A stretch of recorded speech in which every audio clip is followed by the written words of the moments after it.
Hey there, friends. Hello, hi, welcome. It's Jake here, and I'm so happy you're joining me for another episode. How's your day going? I hope you're having an amazing one, because today's episode is going to be both fun and super useful for your English skills. If you listen to this podcast until the end, I promise you're going to walk away with a better understanding of English politeness, and you'll sound way more natural when speaking. So stick with me, and let's have a great time together, all right? No time to waste. Let's jump right in. So let's talk about politeness in English. Have you ever wondered if something you said in English might sound rude? Or maybe you felt like someone was being rude to you, but they actually weren't? Sometimes what sounds polite in one language may seem blunt or even impolite in another. This can be especially tricky when you're learning a new language because cultural norms around politeness are not always obvious. English culture has its own unique ways of being polite, and sometimes it's not just about the words.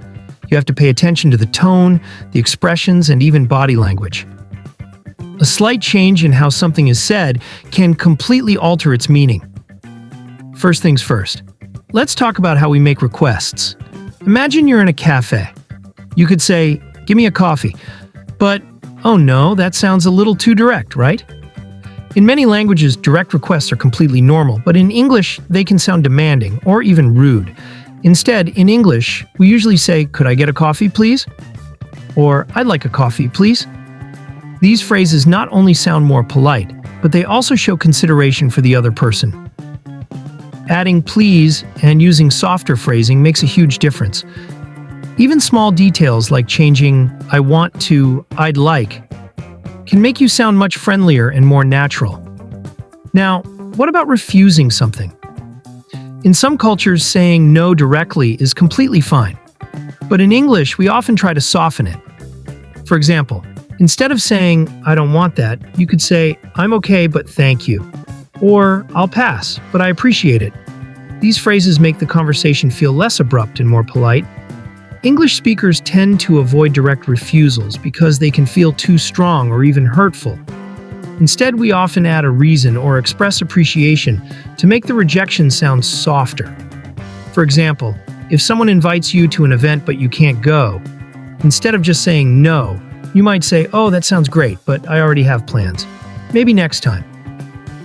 This way, the other person doesn't feel dismissed and the conversation stays warm and positive. And then there's the magic of sorry.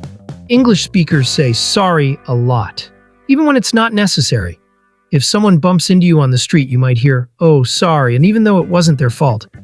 It's just a way of being polite.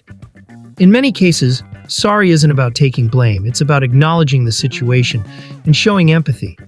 Or let's say you're late for a meeting. You don't just walk in and say, "I'm late." Instead, you say, "I'm so sorry for being late."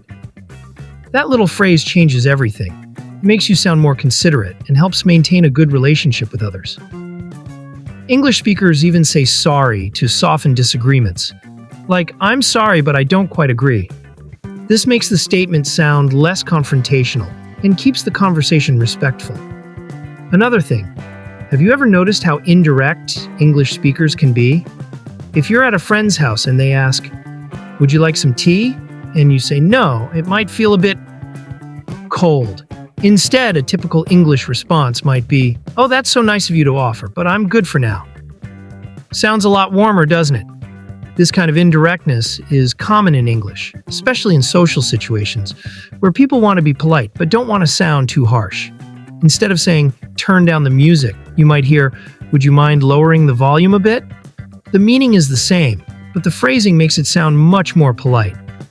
Even when asking for help, English speakers tend to phrase things as suggestions, like, "Maybe we could try this approach," rather than commands. This keeps the interaction smooth and avoids making others feel uncomfortable. Now let's flip the script. What about when English politeness confuses you? Have you ever had a situation where someone said something nice, but it actually felt like they were annoyed? For example, if someone says, "Well, that's an interesting idea," it might not mean they actually like your idea. In English, politeness sometimes hides the real meaning, and that's why it's so important to pay attention to the tone. If someone says, "Oh, that's different," It might mean they're unsure or even dislike something, but they don't want to say it directly. Similarly, let's catch up soon doesn't always mean the person actually plans to meet up. It can just be a polite way to end a conversation. Understanding these hidden meanings takes time, but once you get the hang of it, you'll be able to communicate much more naturally in English.